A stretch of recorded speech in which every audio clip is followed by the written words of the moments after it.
Shri Ganesh travels Mundra અને શ્રી યુગ શક્તિ ગાયત્રી ચેતના trust દ્વારા મુન્દ્રા મધ્યે શ્રી ગાયત્રી મહાયજ્ઞ અને 1008 વૈદીય દીપ મહાયજ્ઞનું ભવ્ય આયોજન કરવામાં આવ્યું હતું. ગણેશ ટ્રાવેલ્સના 11 વર્ષ પૂર્ણ થઈ 12મા વર્ષમાં મંગલ પ્રવેશ થતાં ગણેશ ટ્રાવેલ્સ પરિવારના પ્રફુલભાઈ મથુરાદાસ ગુગરિયા દ્વારા સમગ્ર મહાયજ્ઞનું આયોજન કરવામાં આવ્યું હતું. તે દરમિયાન આ પ્રસંગે દાતાશ્રીઓ દ્વારા ગાયત્રી પરિવારને 15,01,000, ત્રંબકેશ્વર મહાદેવ મંદિરને 1,01,000 અર્પણ કરાયા હતા. તે ઉપરાંત ગરીબોને ભોજન મળી રહે તે માટે જલારામ ખીચડીઘર કાયમી 365 દિવસ ખુલ્લું મુકાશે તેવી જાહેરાત કરવામાં આવી હતી. અને અંતમાં આગામી વર્ષ 2018માં 551 કુંડ સાથે મહાયજ્ઞનું આયોજન કરાશે તેવી પણ જાહેરાત કરવામાં આવી હતી.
ઓમ ભૂર્ભુર્વ સ્વઃ તત્સવિતુર્વરેણ્યં ભર્ગો દેવસ્ય ધીમહિ ધિયો યો ન પ્રચોદયાત. મિત્રો, સરસ મજાનો એક માહોલ, જાણે 5000 વર્ષ જૂના આપણે વૈદિક કુળમાં આવી અને એક જે મંત્રોચ્ચાર થતા હોય એવો માહોલ આજ સવારથી આ મુન્દ્રામાં એક એવા વ્યક્તિના માધ્યમથી આપણે માણવા મળ્યો છે, જાણવા મળ્યો છે. હું અહીંયા આવ્યો એટલે એક સૂત્ર કે અપના સુધાર હી સચ્ચી દેશ સેવા હે. તો મિત્રો, ખાસ કરીને પોતા ઉપર કામ કરવાની જે વાત જે છે એ અહીં ગાયત્રી પરિવારે કરી અને ગણેશ ટ્રાવેલ્સના 11 વર્ષ પૂર્ણ થયા અને 12મા વર્ષમાં મંગલ પ્રવેશ. લોકો આજે પોતાના આવા ધંધાના, બિઝનેસના જે ખાસ કરીને વાર્ષિક જે ઉત્સવો હોય છે એ હોટલમાં યા તો ક્યાંક કહી શકાય કે ફાર્મ હાઉસમાં ઉજવતા હોય છે. પરંતુ આજે પ્રફુલ્લભાઈ ઠક્કરે એક એવું ઉદાહરણ પૂરું પાડ્યું છે જે ખરેખર અન્ય લોકો માટે પણ એક દ્રષ્ટાંતરૂપ છે. 1008 દીપ જાણે એમ ઝગમગાટ થતા હોય ત્યારે ગાયત્રી પરિવારના આપણે જે સભ્યો છે એમની પાસે કહેશું કે અમને તો ખ્યાલ નથી, પરંતુ જે સવારના યજ્ઞ હતો એમાં જે આહુતિ આપવાનો જે મંત્રોચ્ચાર સાથેનો એ વર્તમાન સમયમાં એનું શું મહત્ત્વ છે, આજના ભાગદોડ ભર્યા જીવનમાં જ્યારે વ્યક્તિ વિકસિત થઈ ગયો છે ત્યારે આ જે હવન છે એ કઈ રીતે આજના સમયમાં ઉપયોગી છે. મારું નામ અમૃતલાલ પરમાર છે. ગાયત્રી પરિવાર મુન્દ્રાનો કાર્યકર છું. જે આપણે સવારની અંદર કુંડી યજ્ઞ કર્યો એની અંદર આપણે ઘી હોમેલું, વિશિષ્ટ આહુતિઓ આપેલી. તો મંત્ર દ્વારા જે વિશિષ્ટ આહુતિઓ આપવામાં આવેલી છે એનો એક વલય ઉત્પન્ન થાય છે. જે યજ્ઞની અંદર બેઠા હોય છે તો લાભ મળે જ છે એને તો, પણ આજુબાજુનું જે વાતાવરણ છે, પશુ પક્ષી, એને પણ એનો લાભ મળે છે. જે ઘી હોમાય છે એ ઘીથી ઘણું બધું વાતાવરણ શુદ્ધ થાય છે. ઓઝોનની અંદર જે ગાબડા પડેલા છે એ આ યજ્ઞથી પૂરાય છે એવું વૈજ્ઞાનિકોએ પણ સાબિત કરેલ કે જે ઓઝોન છે એ ગાયત્રી હવન જે કરવામાં આવે છે એની અંદર જે ઘી હોમવામાં આવે, જે આહુતિ આપવામાં છે એ આહુતિથી ગાબડા બુરાય છે. તો ગાબડા બુરાઈ જાય તો આપણને જે આ વાતાવરણ આજ દૂષિત થઈ રહ્યું છે, જે વરસાદ, અનાવૃષ્ટિ, અતિવૃષ્ટિ, તાપ, ઠંડી જે વધુ પડી રહી છે એમાં ઘણો બધો આપણને ફાયદો થાય છે. અને જે આહુતિ છે તે હિમાલયથી લાવવામાં આવે છે. એની અંદર ઘણી બધી પ્રકારની ઔષધિઓ પણ મૂકવામાં આવે છે. તે ઔષધિઓ આપણા સ્વાસ્થ્યને પણ ખરેખર ઘણો બધો લાભ આપે છે અને ઔષધિઓ આપણા આજુબાજુના વાતાવરણને પણ પવિત્ર કરે છે. આજુબાજુનું જે કાંઈ દૂષિત વાતાવરણ હોય છે, જે રોગના કીટાણુ હોય છે એનો પણ એ નાશ કરે છે. તો આ જે ગાયત્રી યજ્ઞ ગાયત્રી પરિવાર દ્વારા જ્યાં જ્યાં કરવામાં આવે છે ત્યાં ખરેખર એક પવિત્ર વાતાવરણ ઊભું થાય છે. વ્યક્તિ પોતાના ઘરની અંદર પણ એક સરસ મજાનો યજ્ઞ એક કુંડી કરી અને એના ઘરનું વાતાવરણ પણ પવિત્ર કરી શકે છે. તો ગાયત્રી પરિવાર ઘરે ઘરે જઈ ભારતીય સંસ્કૃતિનો ઉદ્ધાર તેમજ ગાયત્રી મંત્ર, ગાયત્રી યજ્ઞનો પ્રચાર કરી રહ્યો છે કે જે વ્યક્તિ એને લાભાન્વિત થાય, જે વ્યક્તિ એનો લાભ ઉઠાવે એને ખરેખર એના પરિવારની અંદર, એના ઘરની અંદર, એના સમાજની અંદર એક ખરેખર ઉત્સાહ આવે અને એનો વિકાસ થાય. તો ગાયત્રી મંત્ર એક સદબુદ્ધિનો મંત્ર છે. એ કોઈ ધર્મ સંપ્રદાયનો મંત્ર નથી.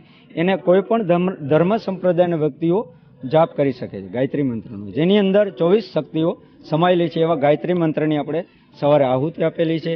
અત્યારે આ જે દીપ યજ્ઞ કર્યો એના માધ્યમ પણ એ જ છે કે વ્યક્તિ પાસે આજ સમય નથી તો એ કુંડી યજ્ઞ ન કરી શકે તો આવો નાનો દીપ યજ્ઞ કરી અને જે વિશિષ્ટ આહુતિઓ આપી શકે છે.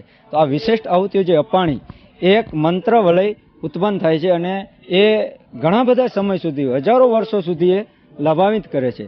જે આ મંત્રોની આહુતિ અપાય છે, દીપ યજ્ઞની અંદર અપાય છે, જે કુંડી યજ્ઞની અંદર અપાય છે, એ ઘરે ઘરે આપણે જઈને પણ કરી શકીએ છીએ. જન્મદિવસની અંદર પણ ગાયત્રી પરિવાર દીપ યજ્ઞ કરે છે. તમારા લગ્ન દિવસની અંદર આવીને પણ ગાયત્રી પરિવારના સભ્યો આ કાર્ય કરી જાય છે. કચ્છ જિલ્લા ગાયત્રી પરિવારના અહીંયા દરેક સભ્યો ઉપસ્થિત હતા. તો એ આખા કચ્છની અંદર કોઈ પણ જગ્યાએ તમે જાઓ તો ગાયત્રી પરિવાર તમને મળશે અને આ કાર્યક્રમ તમને કરી આપશે. આપની પાસે જાણવા માંગીશ કે આ જે આખું જીવન જે છે એમાં લોકો જોડાતા હોય છે તો કંઈક તો એના કર્મ હશે. જેમ કે પ્રફુલ્લભાઈ ઠક્કરે જે આવી રીતે અનેક લોકોને આ એક માધ્યમ પૂરું પાડ્યું છે, તો એ શું ખરેખર પૂર્વજન્મના કર્મ હોઈ શકે કે પછી એના વિશે શું છે ખાસ? ગાયત્રી મુન્દ્રા ગાયત્રી પરિવાર સાથે હું સંકળાયેલો છું અને 25 વર્ષોથી હું આ જે મિશન, જે પરમ પૂજ્ય ગુરુદેવ શ્રી રામ શર્માજીનું જે મિશન છે એ મિશન સાથે હું સંકળાયેલો છું. તો કહેવાનું એ મારું તાત્પર્ય છે કે જ્યારે આપણે કોઈક સારું બીજ વાવ્યું હોય છે ત્યારે જ એ લણવાનો સમય આવે છે, ત્યારે જ એનું પાછળ આપણને ફળ મળતું હોય છે.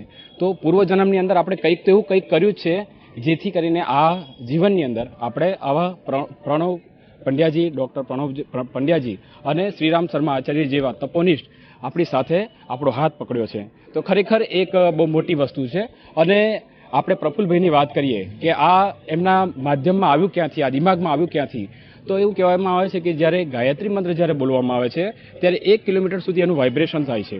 અને 1 કિલોમીટર સુધી જે વાઇબ્રેશન થાય છે એની અંદર જે પણ વ્યક્તિ આવે, જીવજંતુથી માંડીને જે પણ વ્યક્તિ આવે એ પોતે એની અંદર પ્રભાવિત થાય છે.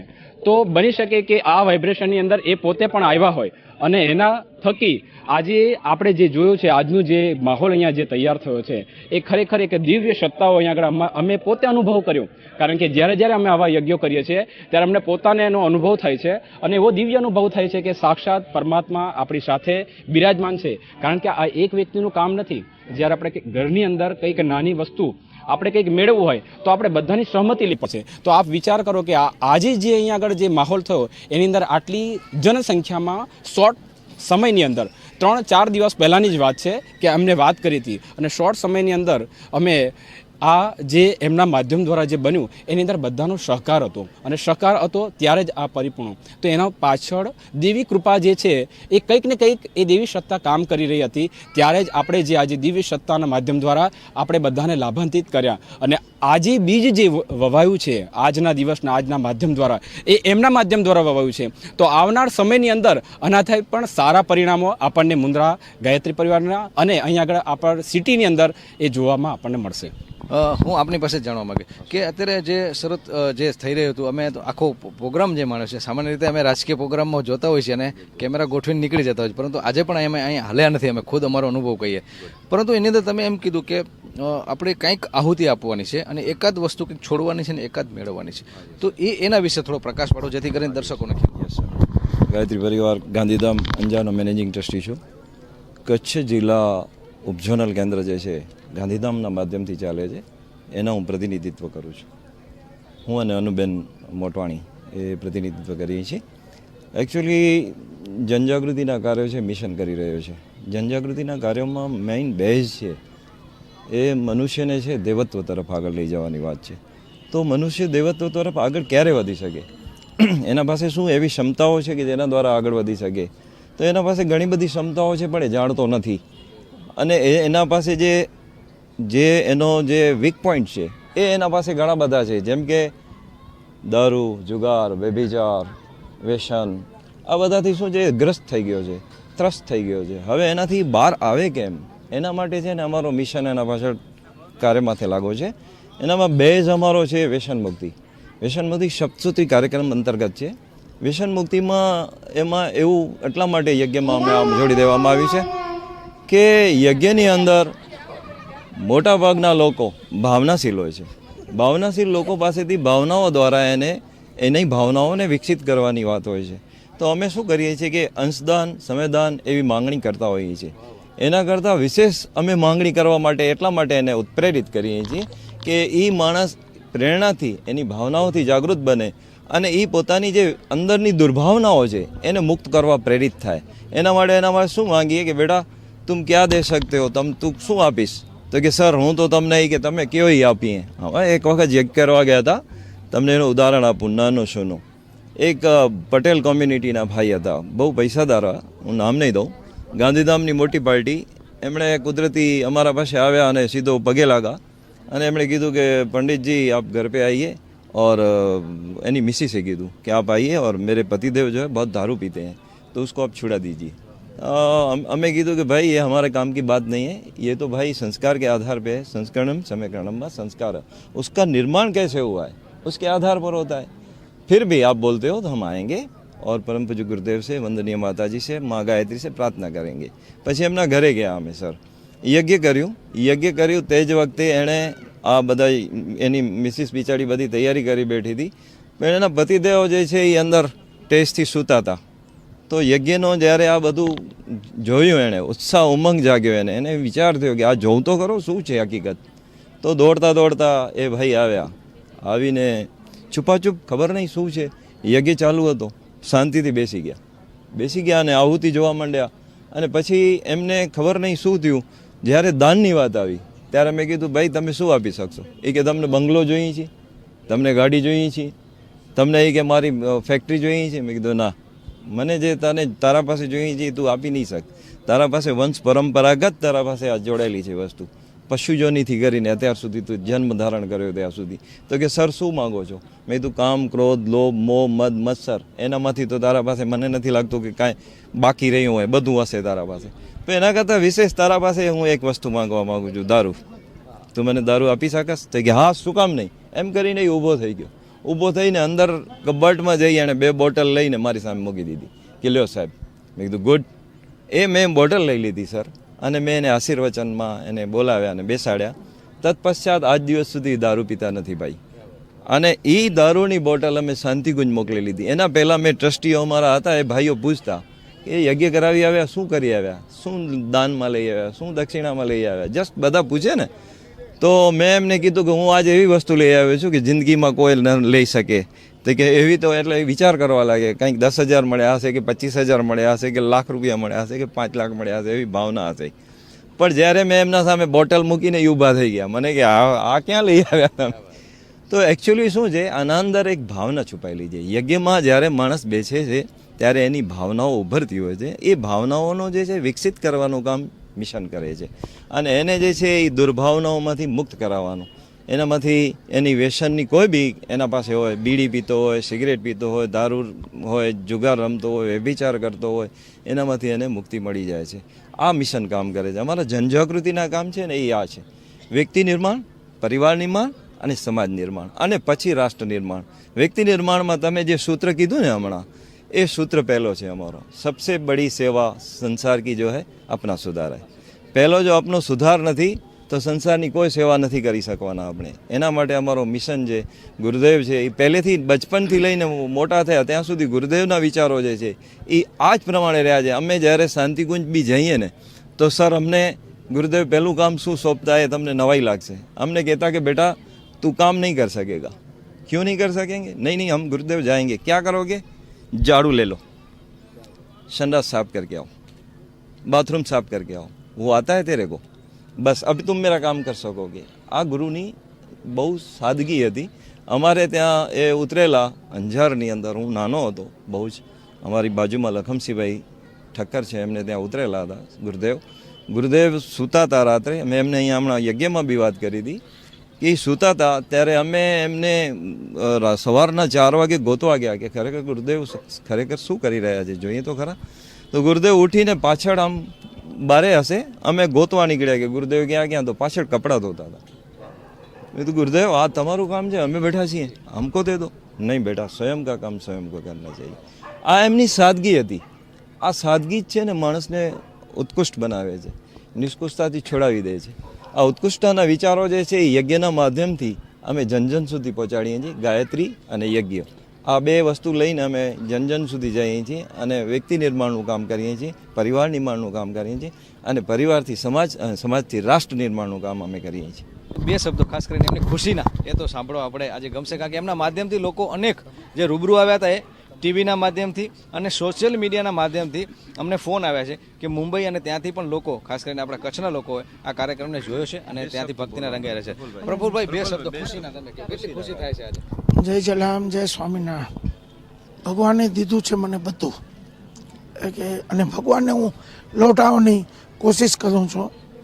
15/4/2017 જલારામ ખીચડીનો આરંભ થશે 365 દિવસ માટે કચ્છના ગરીબ પ્રજાની માટે. 551 કુંડનું ગાયત્રી યજ્ઞ 2018 હું સંકલ્પ લીધો છે. 1,51,000 ગાયત્રીનું જે નવું નિર્માણ ભવન થશે એનામાં મારા તરફથી એક નાની સી ભેટ આપીશ. અને હમણાં જે ત્રંબકેશ્વર મંદિર બને છે એમાં 1,01,000 માતા. આ બધો કાર્ય જે છે 4 એ મારી મા, મારા બા અને મારા બાપુજીના સંસ્કારથી મને મળ્યા છે. એમનું નામ છે સ્વર્ગીય શ્રીમતી કુસુમબેન મથુરાદાસ કુકરિયા તરફથી આ 4 ચીજો ચાલુ થશે. મિત્રો આ જે ખુશીની વાત છે કે આપણે એમ કીધું કે ભાઈ ચલો પ્રફુલભાઈ તમે કંઈક ખુશી વ્યક્ત કરો અને એમણે તો દાનની સરવાણી વ્યક્ત કરી દીધી છે. તો ખરેખર ખૂબ આપ્યું છે અને જે લોકોને આપે છે પરંતુ જે ખરેખર જે વાપરી નથી શકતો ને એ ખરેખર એના કર્મમાં ન હોય ને તો જ. બાકી જે પ્રફુલભાઈ જે છે એને આપ્યું છે અને કાંઈક એ બીજા માટે એ પૈસો જે છે એ આજે વપરાતો હોય ત્યારે ખરેખર એ ઉગી નીકળે છે. તો ખરેખર આખો માહોલ જે છે એક આપણે જેને કહી શકાય કે આપણી જે સંસ્કૃતિ જે છે એવું આખું નિર્માણ અહીં મુન્દ્રામાં થયું છે. એના માટે ગાયત્રી પરિવાર અને આ જે યજમાન પરિવાર છે એને જેટલા પણ અભિનંદન આપીએ એટલા ઓછા છે. અને ખાસ કરીને આજે મારી આખી ટીમ આશાપુરા ન્યૂઝ અને કચ્છી ટીવી સમાચારની ટીમ છે એને પણ ખુશી થઈ છે. એણે પણ કાર્યક્રમ શૂટિંગ કરતાં માણ્યો છે ત્યારે અમને પણ ખરેખર ખૂબ ખુશી થઈ છે. જયમલસિંહ જાડેજા, આશાપુરા ન્યૂઝ, મુન્દ્રા.